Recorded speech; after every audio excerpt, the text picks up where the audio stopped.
மே மாதம் முதல் மாதத்தில் அதாவது 5வது மாதத்தில் 2வது தேதியில் நம்ம நிற்கிறோம். ஆண்டவர் எனக்கு உணர்த்தின ஒரு வசனத்தை உங்களுக்காக சொல்லி நான் ஜெபிக்க போகிறேன். ஏசாயா 60ஆம் அதிகாரம் 22 ஒருத்தர் வாசிங்க பார்க்கலாம். 60:22. சின்னவன் 1000-ம் சிறியவன் பலத்த ஜாதியுமாவான். கர்த்தராகிய நான் ஏற்ற காலத்தில் இதை தீவிரமாய் நடப்பிப்பேன். ஆமென். நல்ல ஒரு ஆமென் சொல்ல பார்க்கலாம். அதாவது இது ஒரு வாக்குத்தத்தம் உள்ள அழகான வார்த்தை. நல்ல கவனிங்க. சின்னவன் 1000-ம் சிறியவன் பலத்த ஜாதியுமாவான். சின்னவன் அப்படின்னா என்ன? அதாவது ஒரு நெருக்கப்பட்டிருக்கிறவன், ஒதுக்கப்பட்டிருக்கிறவன், இல்லது கைவிடப்பட்டவன்.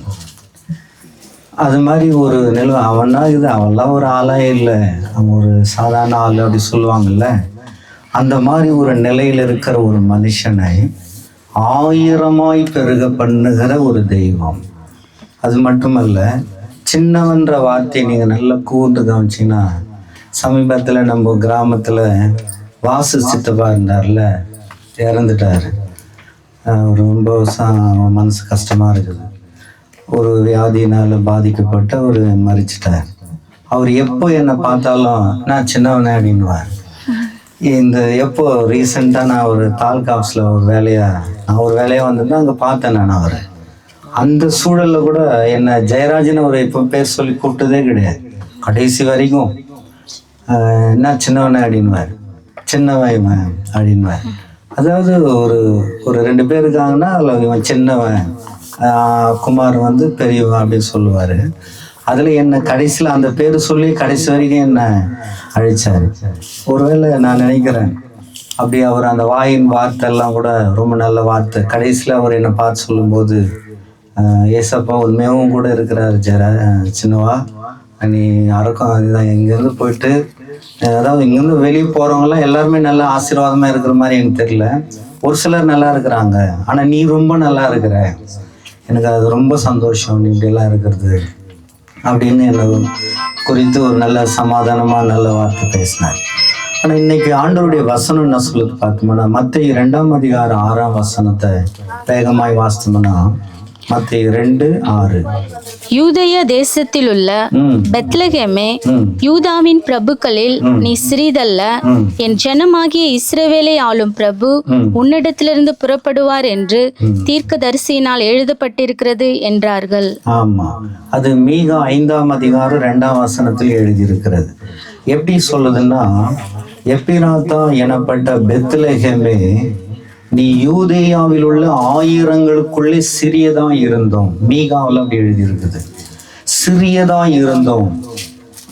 அதாவது ஒரு ஆளுகை செய்கிற ஒரு ராஜரீகம் பண்ற ஒரு நபர் அங்கிருந்து எழும்புவார். அது இயேசுவை குறித்த ஒரு தீர்க்க தரிசனம். ஆனா மத்தேயு 11ஆம் அதிகாரம் 11ஆம் வசனத்தை நீங்க கொஞ்சம் கவனிங்களேன். நம்ம நேரத்தோடு முடிச்சலாம். அந்த சூழல் அப்படியே இருக்குது.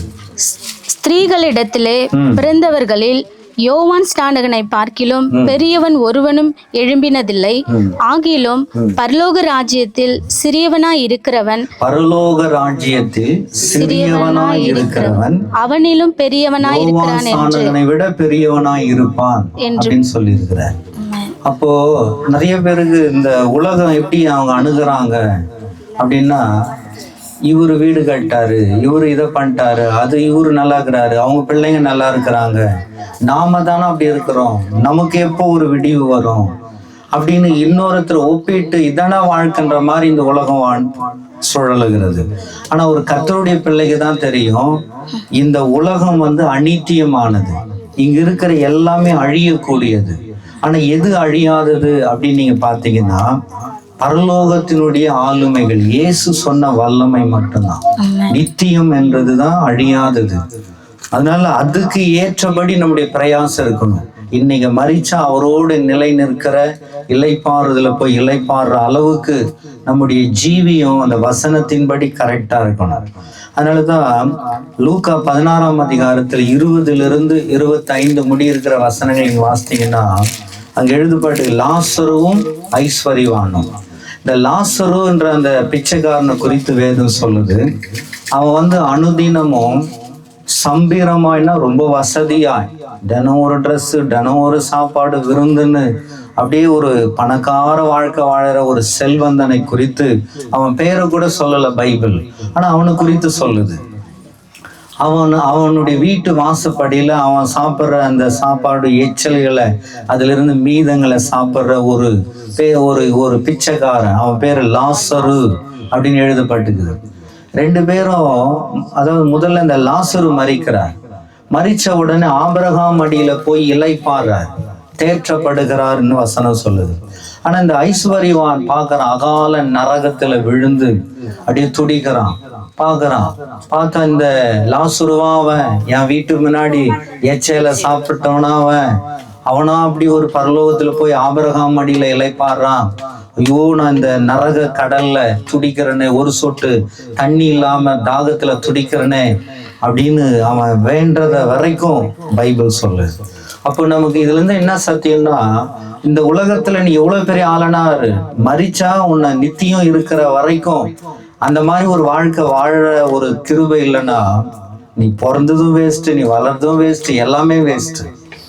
இன்மைக்காக மட்டும் ஒருவன் கிறிஸ்துவின் மேல் நம்பிக்கையா இருந்தால் மற்ற எல்லாரையும் பார்க்கலும் பரிதாபிக்கப்படக்கூடியவனா இருப்பான் அப்படின்னு இது இல்லை. இந்த அதாவது 1 கொரிந்தியர் 15 நினைக்கிறேன், 15ஆம் அதிகாரத்துல எது வாசித்து பாருங்க பார்க்கலாம். 19 பாரு, அந்த வசனத்துல அப்படி எழுதப்பட்டிருக்கும்.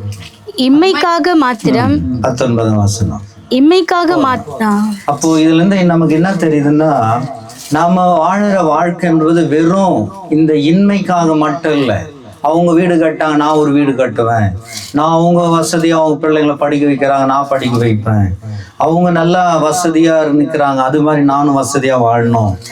இந்த வசதியெல்லாம் வேணும், நீ கேட்காமே ஆண்டவர் தருவார். நான் வேலூர்ல இருந்து நல்ல ஏசி கார்ல தான் வந்துக்கிறேன். நான் காரை கேட்கல ஆண்டவர்கிட்ட. உங்களுக்கு என்னது தேவைன்னு அவருக்கு நல்லாவே தெரியுது. நீங்க ஒரு ஃபார்முலாவில் போவீங்க, அந்த வழியில் உங்களுக்கு என்ன தேவையோ அதை தராரு. இந்த பிச்சைக்காரனை நான் நினைக்கிறேன், அந்த பணக்காரனோட பெரிய ஆள் ஆக்க ஆண்டவரால் முடிந்திருக்கும்ல. நீ இப்படியே வாடா, செத்து வாடா, நீ இளைப்பாறுல என் ராஜ்யத்துக்கு வானது அந்த லாசருக்கு அளிக்கப்பட்ட அழைப்பா இருந்தது. நம்ம வாழ்க்கையில கூட நீங்க அந்த மாதிரி ஒரு வாழ்க்கை தான் வாழணும்.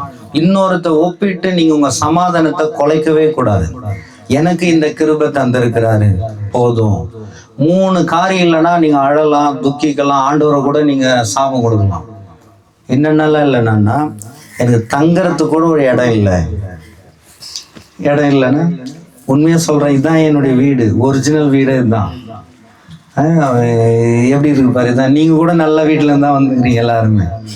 யோசித்து பாருங்க, இங்கிருந்து தான் நான் நல்ல ஊழியம் பண்ணிட்டு இருக்கிறேன். 2வது, சாப்பிட்றதுக்கே எனக்கு சாப்பாடு இல்லை, ஒரு அரிசி கூட இல்லை, ஒரு ரேஷன் அரிசி கூட இல்லை அப்படின்றவங்க யாராவது இன்னைக்கு அரிசி இல்லாம சாப்பாடு இல்லாம யாருன்னா இங்க வந்துக்கிறீங்களா? யார் வீட்லயாவது அப்படி நம்ம பட்டினியா இருக்கிறோமா? இல்லை. அதாவது ஒரு ட்ரெஸ்ஸுக்கு மேல இன்னொரு ட்ரெஸ் எனக்கு இல்லவே இல்லை அப்படி யாருன்னா இருக்கிறோமா? இருளர். நம்ம கீழே அவங்க பேர் சொல்ல விட, அப்படி அவங்க தாண்ட ஜாதின்றதுனால சொல்ல, அந்த அடித்தட்டு மக்கள் கூட புதுசா எதுன்னு ஒரு சேலை குட்டா தான் வாங்குறாங்க, பழைய ட்ரெஸ் குத்தா அவங்க வாங்க மாட்டேங்கிறாங்க. எங்க கிட்டே நிறைய ட்ரெஸ் இருக்கு ஐயான்றாங்க.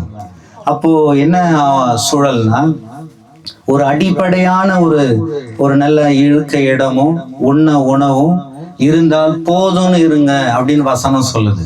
போதும் என்கிற நிறைவுடனே கூடிய தேவ பக்தி மிகுந்த ஆதாயம் அப்படின்னு சொல்லுது. இப்ப நான் ஒரு சில வசனம்லாம் சொல்றேன், நல்லா கவனிங்க.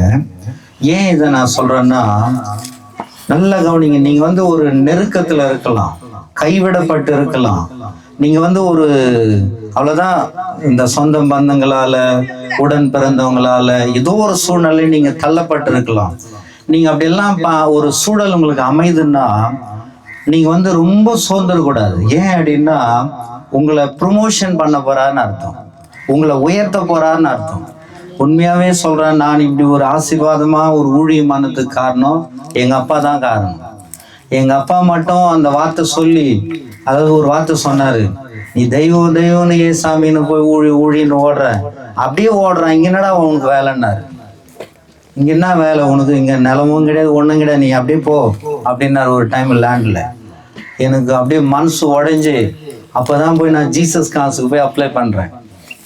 அப்போது ஒரு அப்பாவே நம்மளை வானான்றாரு. இங்கே இதுக்கப்புறம் என்ன இருக்குது, ஜீசஸ் காசு போனால் அப்படியே லட்ச லட்சமாக குத்துருவாங்கன்ற ஆசையில் போனால் முதல் முறையாக சம்பளம் 2500 ஒரு மாதம் ஃபுல்லாக.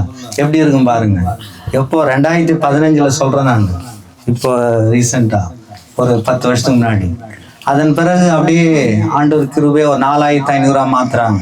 அப்புறம் ஸ்டாப் ஆன உடனே ஒரு 9000 10,000 ரூபாய் கொடுக்குறாங்க. அதுக்கப்புறம் ஆண்டவர் சொல்கிறாரு, இப்போ நீ வெளியே போடான்ற. 9000 ரூபாயில் ஒரு குடும்பம் நடத்துகிற அந்த சூழலில் இப்போ வெளியே போகணும்னு சொல்கிறார். பயமாகுது. இப்போது நான் ரிசைன் லெட்டர் எழுதி அங்கே கொடுக்குறேன் ஜீசஸ் காசில் ப்ரேயர் டவரில். இப்போ எனக்கு சம்பளத்தை டபுளாக இல்லை ட்ரிபிளாக தரேன்னு கூட சொல்கிறாங்க.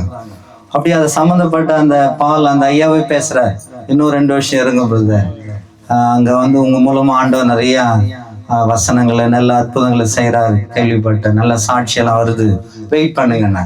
ஆண்டவர் சொன்னார், நீ இதுக்கப்புறம் வெயிட் பண்ணினா இதுதான் உன் ஊழியம். இந்த 4 சோத்துக்குள்ளே இங்கே தான் ஏசி ரூமில் அடங்கி உக்காந்துக்கணும், நீ வெளியே வா, காஸ்பல் சொல்லணும், சுவிசேஷம் அறிவிக்கணும் அப்படின்னு அந்த உபத்திரவத்தில் வர. அப்போ லிஃப்டில் அப்படின்னு இறங்குற 4வது மாடியிலிருந்து அப்போ எனக்கு ஒரு ஃபோன் வருது. அப்போ எனக்கு வந்து கை நிறைய காணி கொடுத்த அந்த நபர் வந்து சொல்கிறாரு, உனக்கு கொடுக்க சொல்கிறாருன்னா நான் இந்த ப்ரைவேட் டவரில் இதெல்லாம் வாங்க மாட்டேன்னு சொல்லும்போது அப்போது அவர் சொல்கிறாரு, ஒரு காலம் வரும் ஆண்டவரே சொல்லுவார் வாங்கிக்க சொல்லுவார், அப்போ நீ வாங்குவேன். லிஃப்ட்ல இருந்து கீழே இறங்குற ரிசைன் பண்ணிட்டு அப்போ அவர் சொல்கிறாரு, இப்போது காலையில் ஆண்டவர் பேசினார், உனக்கு காணிக்கு அனுப்ப சொல்கிறாரு, இப்போ வாங்கிக்கோங்க பிரதர்ன்னு.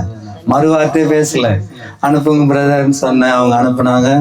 அதாவது ஒரு தன்னிறைவா எனக்கு வந்து ஒரு நிறைவு வர வரைக்கும் அந்த பிரதர் எனக்கு கேரளாவில இருந்து ஒரு சப்போர்ட் பண்ணியிருந்தார். அதன் பிறகு இப்போ என்னாச்சு தெரியல, அவர் நம்பர் காணோம், அவரு காணோம், என்ன நடந்ததுன்னு ஒன்றும் அட்ரஸ் எல்லாம். ஒரு குறிப்பிட்ட காலத்துக்கு என்னை போஷிக்கிறதுக்கு அங்கே வச்சிருந்தான்ட்டு எனக்கு நல்லா தெரிஞ்சது. அதன் பிறகு ஸ்கூல் நடத்துகிற அந்த ஒரு செகண்ட் சாட்டர்டே போய் அங்கே ஒரு ஊழியம் தொடங்குறேன். அந்த சகோதரிங்க என்னை போஷிக்கிறாங்க. அவங்க எத்தனை வருஷம், 22-3 வரைக்கும் சிலிண்டர் அவங்க தான் கொடுத்துருந்தாங்க.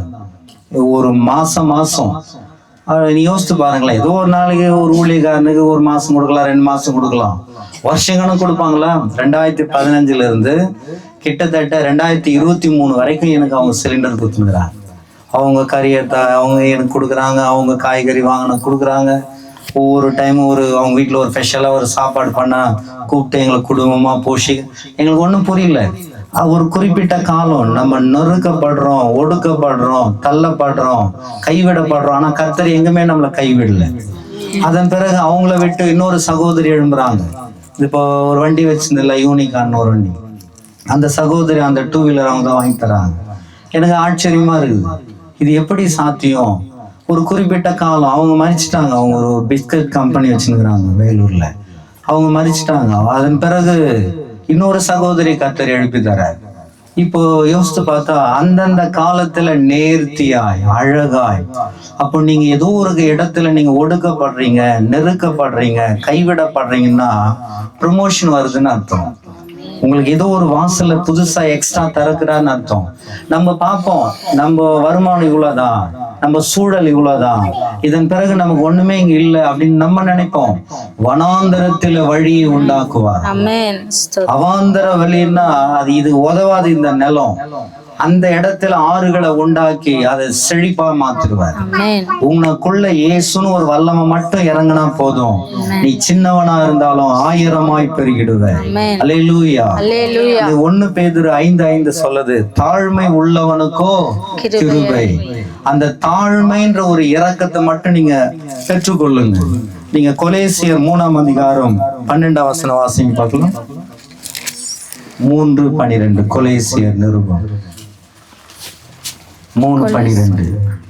ஆகையால் நீங்கள் தேவனால் தெரிந்து கொள்ளப்பட்ட பரிசுத்த பிரியருமாய் உருக்கமான இரக்கத்தையும் தயவையும் மனத்தாழ்மையையும் சாந்தத்தையும் நீடிய பொறுமையையும் தரித்து கொண்டு போதும். அதாவது கர்த்தர் உங்களை உயர்த்துறதுக்கு எப்பவுமே இந்த மத்தேயு 11ஆம் அதிகாரம் 29ஆம் வசனம் சொல்லுது, நான் சாந்தமும் மனத்தாழ்மையுமாய் இருக்கிறேன்.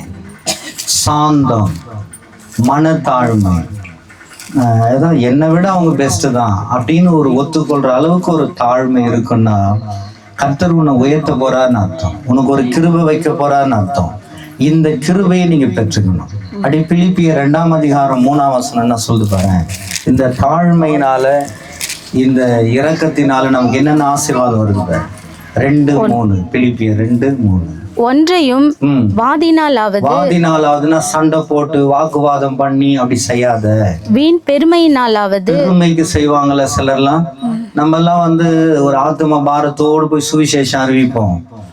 ஒரு டாக்டர் அம்மா சவால் விட்டாங்க, நீங்க இப்படி ஒரு குறிப்பிட்ட நேரத்துல வந்து குறிப்பிட்ட டைம்ல எங்க வீட்டுல வந்து ஒரு ப்ரேயர் நடத்தணும் அப்படின்னு சொல்றாங்க. ஒரு டாக்டர் அம்மாவே கூப்பிடுறாங்களே, சிஎம்சியில் வேலை செய்கிறவங்க பெரிய ஆளாக இருப்பாங்க, டாக்டர் அல்லி.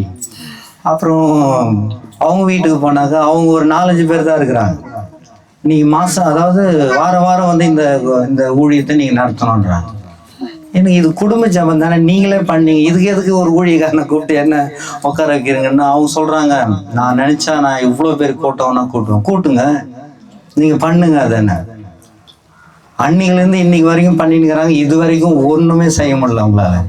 அப்போது இதுலேருந்து என்ன இருக்குது, அப்போது ஒருத்தர் அவ்வளோ பெரிய ஸ்தானத்துலேருந்து நான் அந்த ஊழியத்தை பண்ணுறேன் இப்படி பண்ணுறவேன்னு சொல்கிறதெல்லாம் முடியல. ஆனால் அழைப்புன்னு ஒன்று நமக்கு இருக்கு பற்றி, அந்த அழைப்பில் நம்ம போகிறோம். அழைக்கப்பட்டவர்களுக்கு அவர் தேவ பலனாய் இருக்கிறான்னுக்குது இல்லை. அதனால தான் அந்த பலனோடு போகிறோம். இப்போ ஒவ்வொரு இடங்கள்ல பாரு, இந்த இடம் இவ்வளோ நெருக்கம், ஒரு தனிப்பட்ட ஆளை வந்து இங்கே இருக்கிற கொம்பெல்லாம் தூக்கி வெளி போட்டு இதை கழுவி சுத்திகரித்து உட்காந்து இந்த வெயில் டைமில் அதுலேயும் இந்த கரண்ட் இல்லாத நேரத்தில் கூட நம்ம வந்து ஊழியம் பண்ண முடியுதில்லை. இவ்வளோ பேர் ஒரு இறக்கம் பாரு. இப்படி ஒரு ஊழியக்காரன் வந்தால் நீங்கள் இவ்வளோ பேர் வர்றீங்க. இது பெரியம்மா சொல்லலாம், இந்த ஜெயராஜ் பையன் தானே, இது தெரியாதா சின்ன வயசுலேருந்து இது பற்றியெல்லாம் அப்படின்னு நினைக்கலாம்ல. ஆனா வராங்க பத்தியா, அதான் அபிஷேகம், அதான் அந்த அழைப்பு, அந்த கிருபை நம்ம எல்லாருக்குமே அவர் தர வல்லவரா இருக்கிறார். அதுலயும் நம்ம வந்து ஒரு அற்பமா எண்ணப்படும் போது கர்த்தர் நம்ம மேல ஒரு கிருபை வைப்பார். பைபிள்ல சில மடங்கு இருக்குதுல ஆசீர்வாதங்கள், அதை நீங்க நோட் பண்ணி எங்க பாப்பாவுக்கு ரெபேக்கால் வச்சது காரணமே இந்த வசனம் தான். ஆதியாகமம் 24:60 என்ன சொல்லுது பாரு. லாபான் தன் சகோதரி ரெபேக்கால பார்த்து, நீ கோடா கோடியாய் பெருகுவாயாக, ஆமா கோடா கோடியாய் பெருகுவாயாகன்னு சொன்னார். அப்போ ஒரு கோடியாய் பெருகிற ஒரு ஆசீர்வாதம் அப்படி பைபிள் எழுதுது. உபாகம் 1:11 எழுதி இருக்குது, நீங்கள் இப்பொழுது இருக்கிறதை பார்க்கலாம் 1000 மடங்கு நம்மளை பெருக பண்ணுவாராம். 1000 மடங்கு நீங்க கணக்கு போட்டுங்க. 1000 மடங்கு இப்ப இருக்கிறத விட பெஸ்டா நீங்க உயர்த்தப்பட போறீங்கன்னு எப்படி இருக்கும் பாருங்களேன். இல்ல அதான் எரேமியா 32:18 1000 தலைமுறைக்கு இரக்கம் செய்கிறவராம்.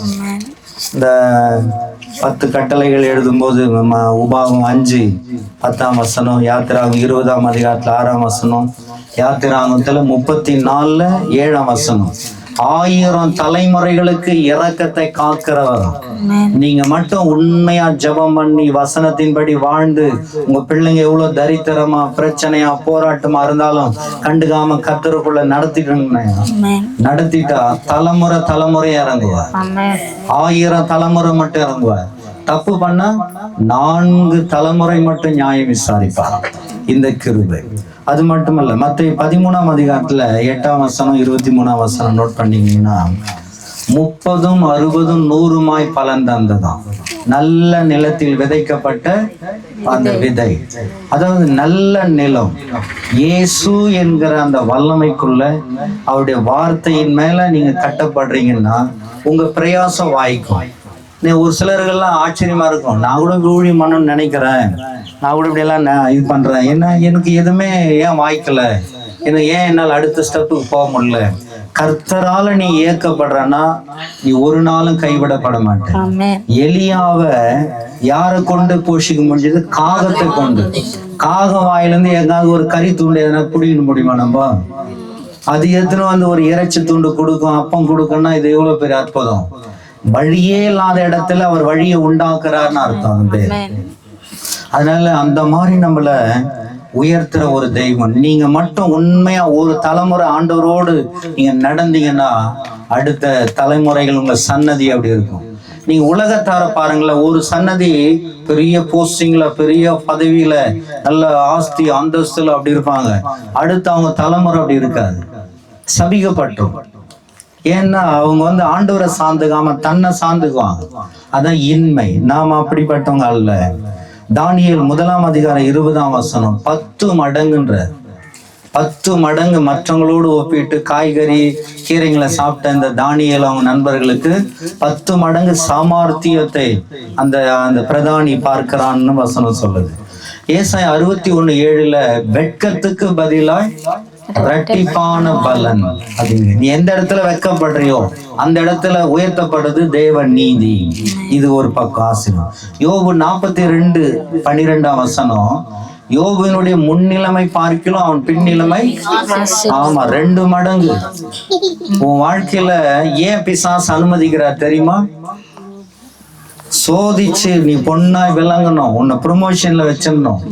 அவனை இந்த பிசாசுக்கு தெரிஞ்சிருந்திருந்தா பிசாசு யோபு பக்கமே இந்த பிசாசு போயிருக்காது. நீங்க கவனிச்சிங்களா? இவனை போய் சோதிச்சு அவனை போய் அவன் பிள்ளை 10 பிள்ளைங்களை சாகடிச்சு அது திரும்ப எல்லாத்தையும் கொடுத்துற. 10 பிள்ளைங்களை தராரு. 500 கழுதுன்னா இப்ப 1000 கழுது ஆகுது. 500 ஒட்டகன்னா 1000 மாறுது. இல்ல எல்லாமே டபுளா மாறுது. அந்த ஆசீர்வாதங்களுக்கு எல்லாம் யார் காரணம்னா பிசாசு தாங்க.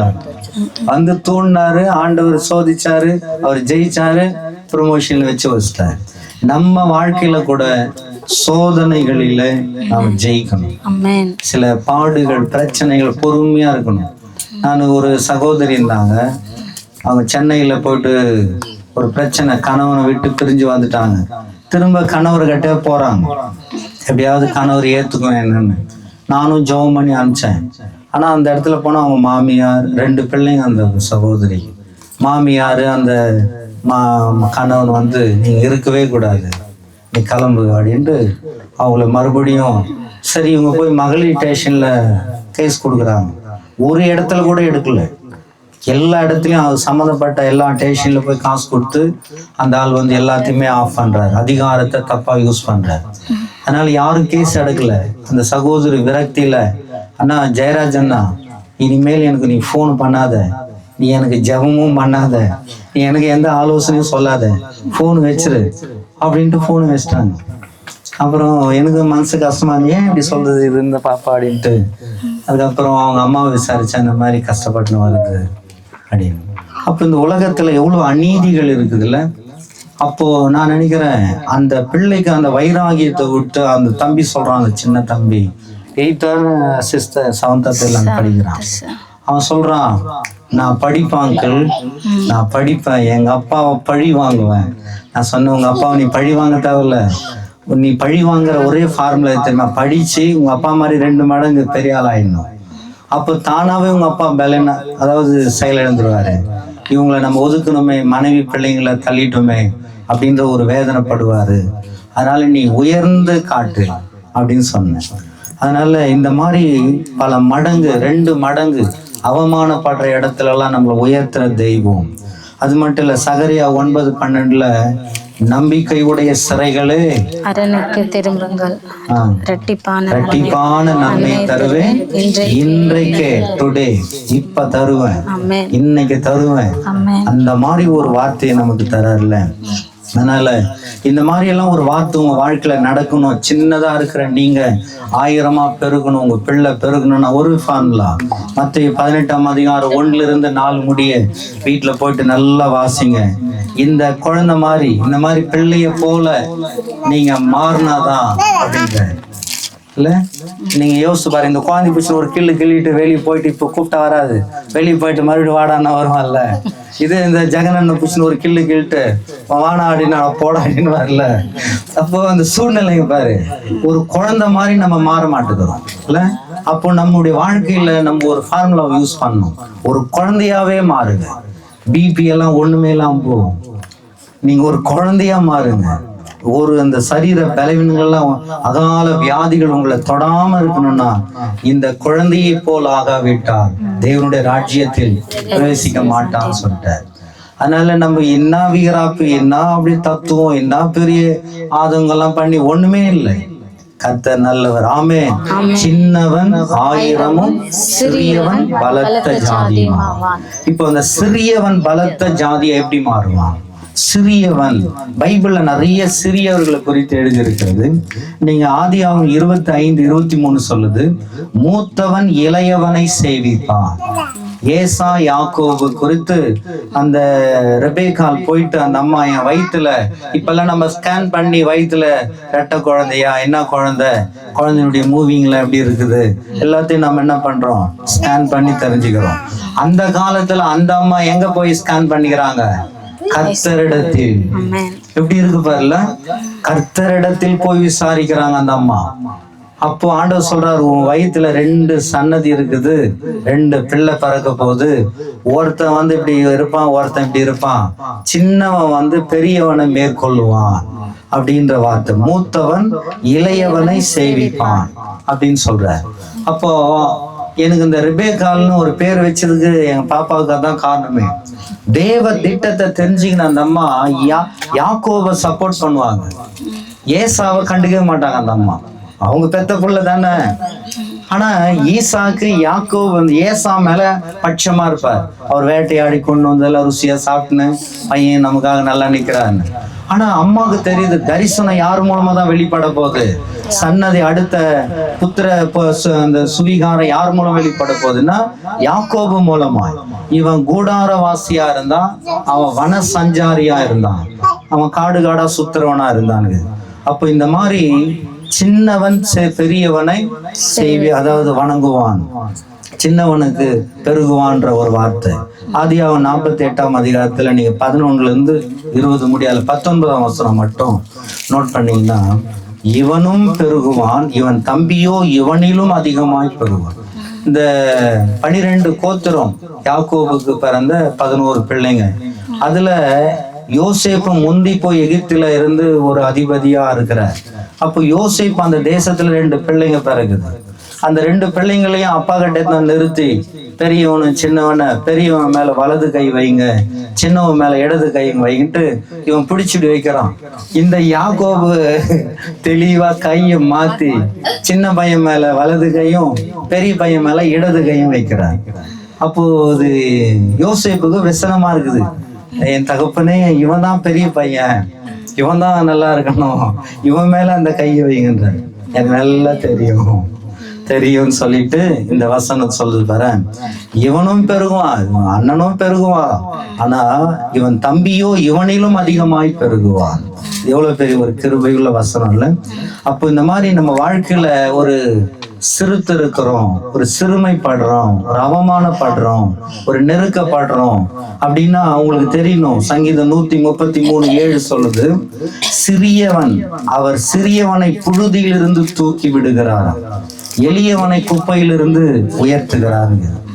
சிறியவன், ஒருவேளை நீ அற்பமா எண்ணப்படலாம், உன்னால என்ன முடியும்னு நினைக்கலாம். நீ யோசித்து பாருங்க, நான் இங்கிருந்து போகும்போது அப்படிதான் போனேன், ஒரு அற்பமா தான் எண்ணப்பட்டேன். ஆனா இன்னைக்கு ஒரு அற்பமா எண்ணப்பட்டவங்க ஒரு ஆண்டவருடைய ஊழியத்தை இவ்வளவு கனமா செய்ய முடியும்னா அதுல ஒரு வல்லமை இருக்குது இல்ல, அதுல ஒரு இரக்கம் இருக்குது இல்ல. அந்த சிறியவனை கர்த்தர் பலத்த ஜாதியாய் மாற்றுவது தேவ திட்டமாய் இருக்கிறது. அது மட்டும் இல்ல, சங்கீதம் 9:9 சொல்லுது பாரு, சிறுமைப்பட்டவனுக்கு கர்த்தர் அடைக்கலமானவர். எப்பப்பெல்லாம் கைவிடப்படுறீங்களோ மனுஷனால, உறவுகளால, நீங்க கர்த்தரால் சேர்த்து கொள்ளப்படுறீங்கன்னு அர்த்தம். கர்த்தரால் நீங்க கை தாங்கி பிடிக்கப்பட போறீங்கன்னு அர்த்தம். சங்கீதம் 140:12 வசனம், சிறுமையானவன் வழக்கையும் எளிமையானவனுடைய நியாயத்தையும் கர்த்தர் விசாரிப்பார், அவனுக்கு துணை நிற்பாருங்க. அப்போ நம்ம வாழ்க்கையில இந்த கிருபையை நீங்க பெற்றுக்கணும்.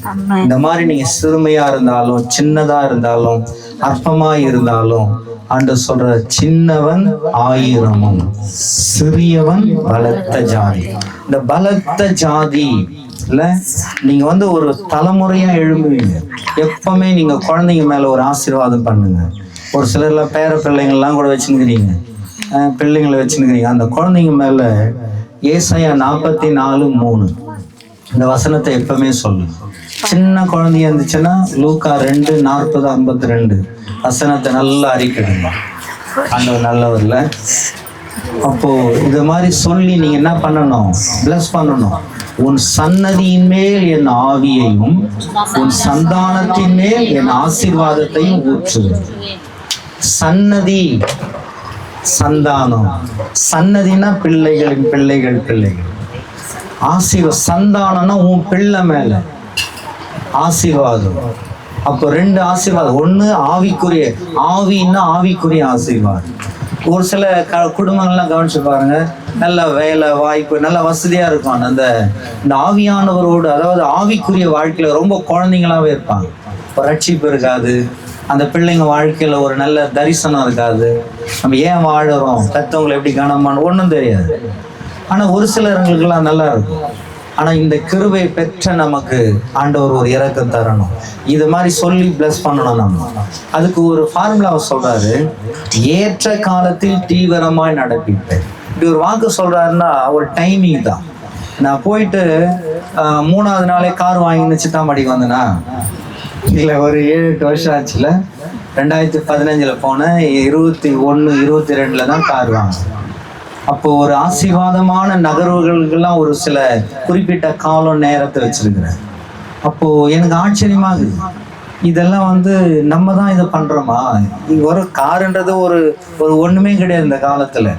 ஆனா நான் சொல்ற ஆசீர்வாதம் அந்த அளவுக்கு என் ஆண்டவர் நம்பி கேட்காமே அதெல்லாம் தராருல்ல. இப்போ ரீசெண்டா ஒரு ஆசீர்வாதம் என்னன்னா, இந்த 2 வீலர்ல ஒரு டைமிங் போனேன் நான். இந்த ஷோல்டர் ஃபுல்லாகவே அப்படி இறங்குற மாதிரி வலி. இங்கப்பா இதுக்கப்புறம் இந்த 2 வீலரே வாங்கினா, இது எத்தனை கூத்துட்டு ஒரு ஸ்கூட்டி நான் வாங்கிடலாண்ணா அப்படின்னு பண்ணால் எங்கள் ஜோஸ் பையன் வண்டி ஓட்ட ஆரம்பிச்சுட்டு, இல்லை வண்டியெலாம் வைக்காத, எனக்கு வண்டி வேணும்ன்றான். என்னடா இவன் இந்த வண்டி வேணுன்றானே. முதல்ல ஜெகனன்னு குத்துடலான்னு கேட்டிருந்தேன். அவர் போய் ஒரு வண்டி எடுத்துன்னு வந்துட்டார். இல்லைன்னா அவர் குத்துறதுக்கு பிளான் போட்டிருந்தேன். அப்போது கடைசியில் அவன் இப்போ வண்டியை கொடுக்க மாட்டேங்கிறான். அவன் எங்கே போனாலும், கடைக்கு போனாலும், சைடில் போனாலும், அவனுக்கு இப்போ தான் 14 வயசு ஆகுது. அதனால் பப்ளிக்லாம் ஒரு மெயின் ரோட்டில் விடாமல் சைட்லலாம் போகிறான். ஸ்கூலுக்கு கூட சைடில் எடுத்து விட்டு போகிற அளவுக்கு போகிறான். அப்போது அதனால் எனக்கு என்ன தோணுச்சா, சரி அவன் எது ஆசைப்பட்டு கேட்குறான். அப்போ எனக்கு எங்கே வண்டி, அப்படி ஒரு கேள்வி வருது இல்லை. அப்போ நான் என்ன பண்ணிட்டேன், இவங்ககிட்ட இந்த வண்டி கொடுத்துட்டு எனக்கு என்னென்ன. அப்போ எனக்கு வண்டி ஏற்றா ஒன்று சின்னதாக எடுக்கணும், இல்லைன்னா பம்பர் நல்லா இருக்கிற மாதிரி வேணும். இப்போ இந்த ப்ரைவேட் டவர் கட்டுறேன், எனக்கு ஒரு 10 ரூபான்னா கூட இன்னைக்கு 10,000 ரூபாய் மாதிரி எனக்கு காசு இந்த நேரத்தில். ஒவ்வொன்றும் அதில் கவனம் வச்சு இதை நிறைவேற்றணும்ல. அப்போது ஒரு தம்பி, இந்த பாண்டிச்சேரியில் ஒரு தம்பி ஷோல்டர் ஒரு டைம் நான் ஃபோன் எடுக்கல. ஏன் பிரதர் ஃபோனே எடுக்கல? நான் இது மாதிரி கை ரொம்ப வலி, தூங்கிட்டு இருக்கிறேன் பிரதர்னா. அப்படியா, என்ன ஆச்சுன்னா, இல்லை இந்த மாதிரி 2 வீலரில் போயிட்டு வந்தேன். அப்போது 2 வீலரில் தான் பிரச்சனை கொடுங்க. ஆமாண்ணா, ஆண்டு சித்தமானா ஒரு நல்ல 2 வீலர் ஒன்று கொடுப்பாரு அப்படின்னாரு. கொடுப்பாருன்னா இவன் வேற மாதிரி பேசுறானே அப்படின்னு. எதனா கொடுக்குற மாதிரி இருந்தால் காசாக கொடு அப்படின்னு கேட்டேன் நான். எனக்கு ப்ரைவேட் டவர் வேற கட்டணும், இங்கே வேற தேவையாக இருக்குது. ஏன்னா ஒரு ப்ரைவேட் டவர் நான் இது பண்ணோம், தேவையாக கொடுங்கண்ணே. அவ்வளோலாம் காசு இல்லை, நான் ஒரு வேலை பண்ண போகிறேன். ஒரு அடையாளமும் உனக்கு ஒரு 2 வீலர் எடுத்து கொடுத்துட்டு இஎம்ஐ நான் கட்டிக்கிறேன், டியூ நான் கட்டிடுறேன். சரி, நான் ஸ்கூட்டி எதுனா எடுத்து கொடுப்பான் போல இருக்கு அப்படின்ட்டா, என்ஃபீல்டில் போய் பாருண்ணா, புல்லட்டா அப்படின்னா. நான் அப்போயே வாய்தான், தயவு செய்து எனக்கு காசாக கொடுத்துரு. காசெல்லாம் கொடுக்க மாட்டேன் பிரதர், என்கிட்ட ஒன்றுமே கிடையாது அப்படின்னு. அப்போ நீ போயிட்டு அதில் ஏன்னா ஒரு மாடல் பார்த்து சொன்னேன். எனக்கு அந்த மீட்டி யார், அந்த வண்டி கொஞ்சம் லகு நல்லா இருக்கும், ஆனால் கூட பெரிய வண்டி அது. அவ்வளோ காசு, அது 3 லட்சம், 2.25 லட்சம், 3 லட்சத்துக்குமே காசாக கொடுறான். நான் மறுபடியும் கெஞ்சுறேன், எனக்கு கொஞ்சம் கொஞ்சமாக காசு வரேன், மாதம் உனக்கு இஎம்ஐ கட்டுறேன், நீ வண்டி எடுத்துரு அப்படின்னு சொல்லலாம். இன்றைக்கி தான் போய் வண்டியை புக் பண்ண போகிறோம். அதில் எங்கே நம்ம வேலூரில் பண்ணிடலான்னு பிளான் போட்டேன். அவன் பண்ணிட்டியான்னு ஒரு 2 வாரமாக கேட்டுனுக்கிறான்.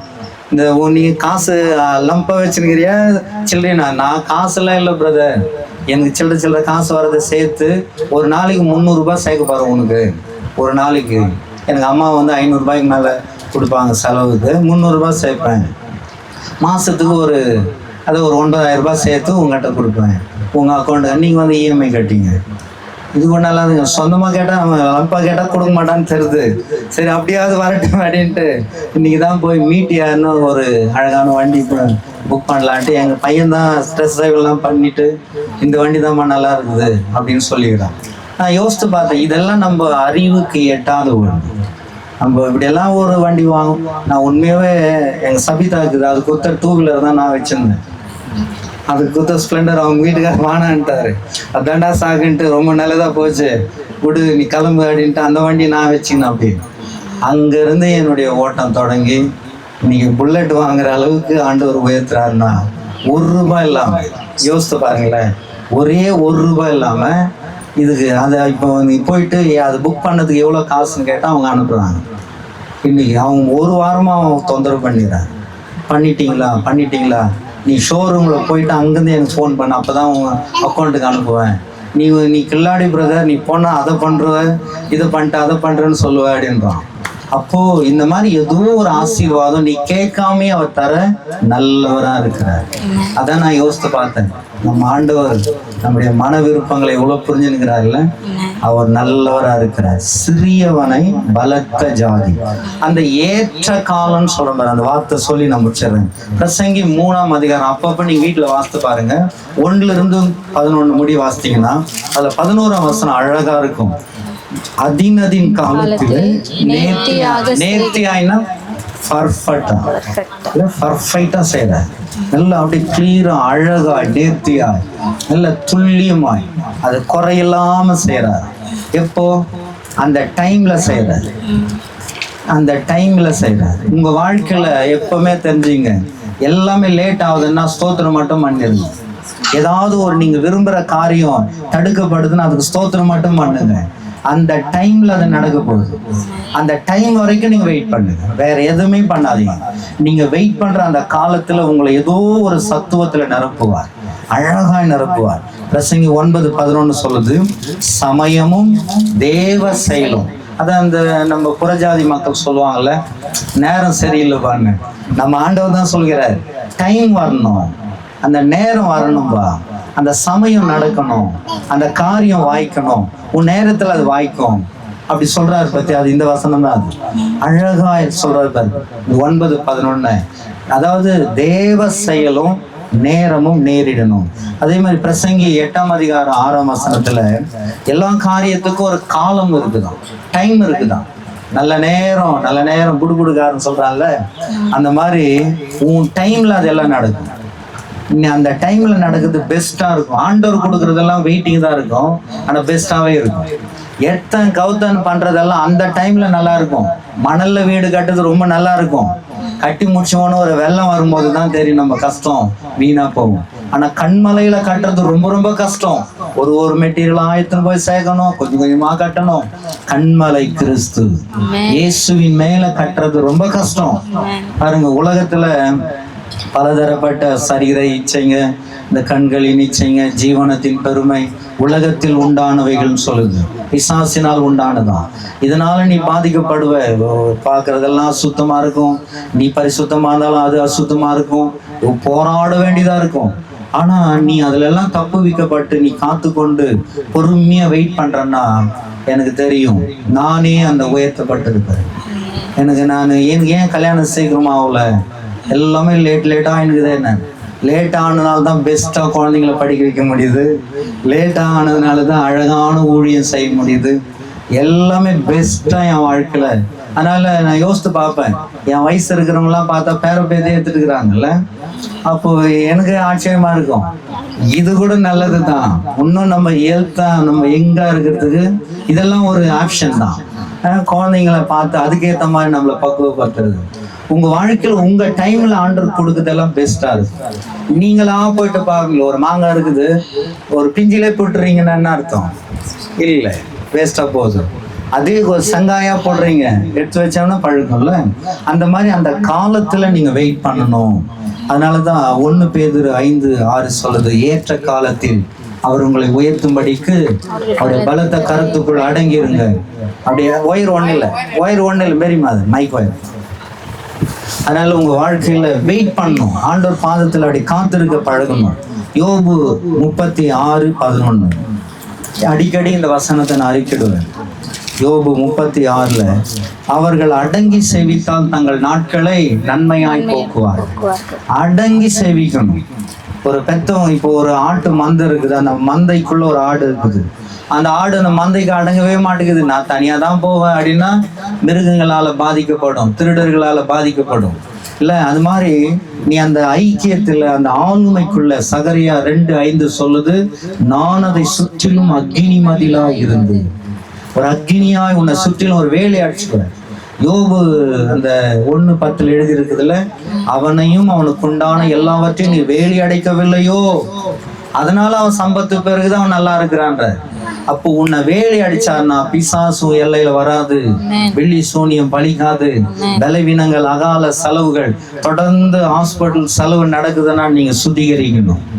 இல்ல நம்ம தேவையில்லாத பணம் நம்ம செலவழிக்கூடாது, தேவையில்லாத ஒரு பிரயாசம் நடக்கவே கூடாது. சித்தத்தின்படி நீங்க செய்றீங்கன்னா திட்டத்தின்படி அவரே செய்வார். நீங்க அந்த வழியில போறீங்க, உனக்கு என்னது தேவைன்னு அவருக்கு தெரியுது. இல்ல நீ யோசிக்கிறதுக்கு முன்னாடியே உன் யோசனைகள் அறிதா. 139 சங்கீதம் 1-6 முடிய வீட்டுல போய் உக்காந்தீங்கன்னா வாஸ்து பாருங்க. இதெல்லாம் அப்பப்போ இது மாதிரி தியானிக்கணும் உங்க மைண்ட்ல. பிலிப்பியர் 4ஆம் அதிகாரம் 6-9 முடி இருக்கிற வசனங்கள்ல, நல்லவைகள் எவைகளோ, கற்புள்ளவைகள் எவைகளோ, புண்ணியம் எதுவோ, புகழ் எதுவோ, நல்லது எதெல்லாம் இருக்குதோ அதெல்லாம் யோசனை பண்ணு. நம்ம உட்காந்து என்ன யோசனை பண்றோம்?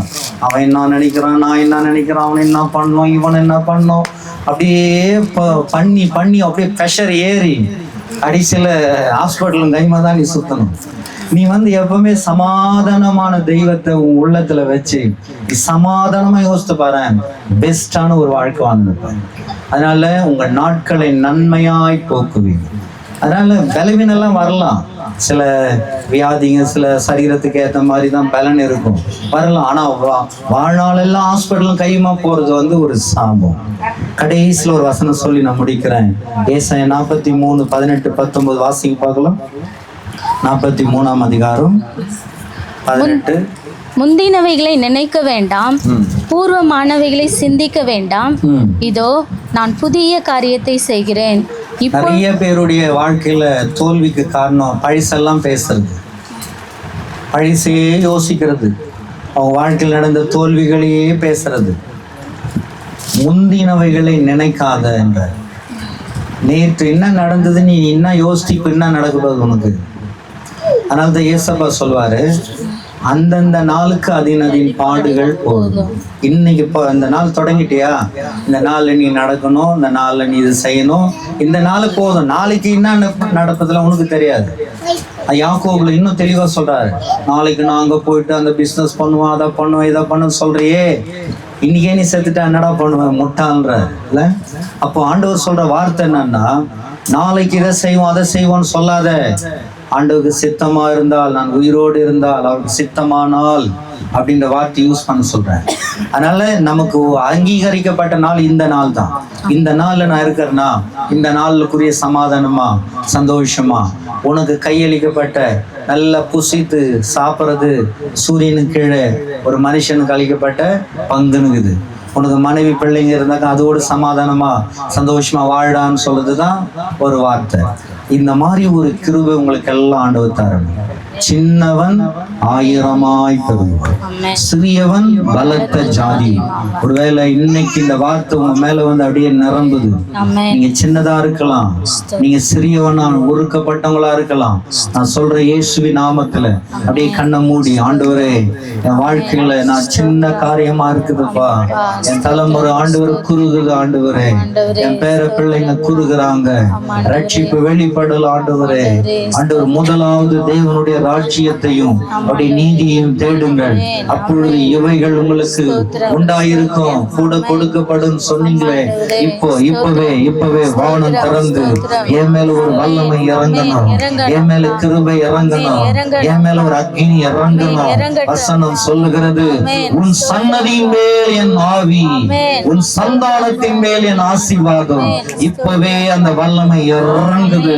நீ விசுவாசித்தால் தேவனுடைய மகிமையை காண்பாய் சொன்னார்ல, இப்ப அந்த வல்லமை இறங்குது.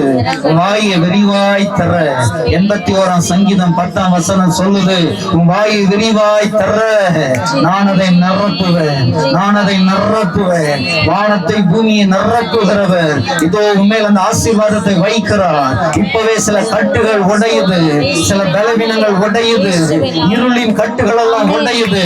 உனக்கு விரோத விரோதமாய் உருவாக்கப்படுகிற எந்த ஆயுதமும் வாய்க்காது. விசுவாசித்து நல்ல வாய்களை திறந்து, ஆண்டவரே என்ன தொடறீங்க, நன்றி அப்பா, என்ன தொடறீங்கப்பா, நன்றி ஆண்டவரே, உடைய கிருபை மேல இறங்கட்டும், என் சிந்தையில் உங்க சிந்தை இறங்கட்டும், என் கண்ணில் உடைய பார்வை இறங்கட்டும், என் வார்த்தையில் உடைய வார்த்தை இறங்கட்டும், உங்களுடைய வார்த்தை என் வாயில இறங்கட்டும்.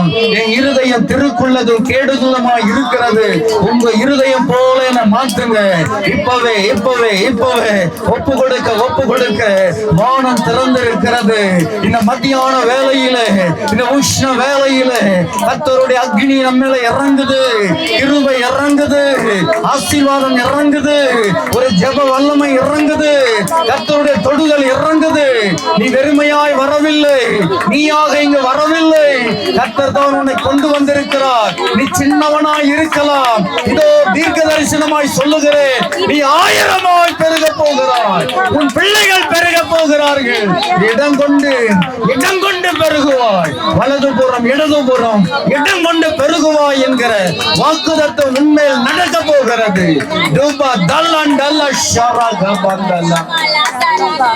இயேசுவின் நாமத்தில் இந்த தீர்க்க தரிசனம் அவர்கள் மீது வந்து பழிப்பதாக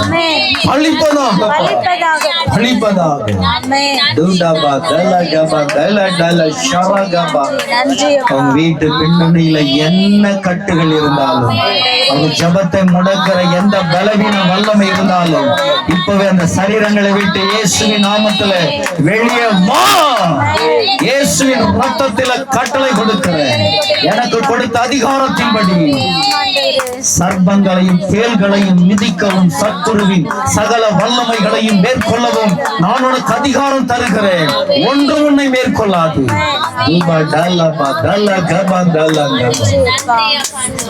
சர்ப்பங்களை தேள்களை மிதிக்கிற அதிகாரம் மேல இறங்குது. உனக்கு விரோதமாய் உருவாக்கப்படுகிற எந்த ஆயுதமும் வாய்க்காது. வாய் நிறைய நீங்க வார்த்தைகளால் அலங்கரிங்க, வசனத்தை பேசுங்க, நல்ல சிந்தையினால நிரப்புங்க. மற்றவங்களை பார்க்கும் போதெல்லாம் என்னிலும் அவங்க பெஸ்ட் நினைங்க. உன்னிடத்தில் அன்பு கூறுவது போல பிறரிடத்தில் அன்பு கூற ஆவியினால் நிரப்பி கொள்ளுங்க. என்ன கசப்பா இருந்தாலும் மன்னிச்சிருங்க, என்ன துரோகமா இருந்தாலும் மன்னிங்க, உங்களுக்கு மன்னிக்கப்படும், நீங்க நிலைநிறுத்தப்படுவீங்க.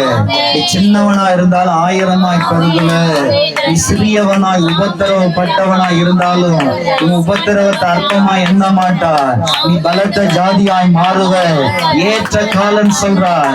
மகளே மகனே, ஒரு குறிப்பிட்ட டைம் தான், கொஞ்சம் வெயிட் பண்ணு, நான் உனக்கு வாசலை திறப்பேன், நான் வாசலை திறப்பேன்.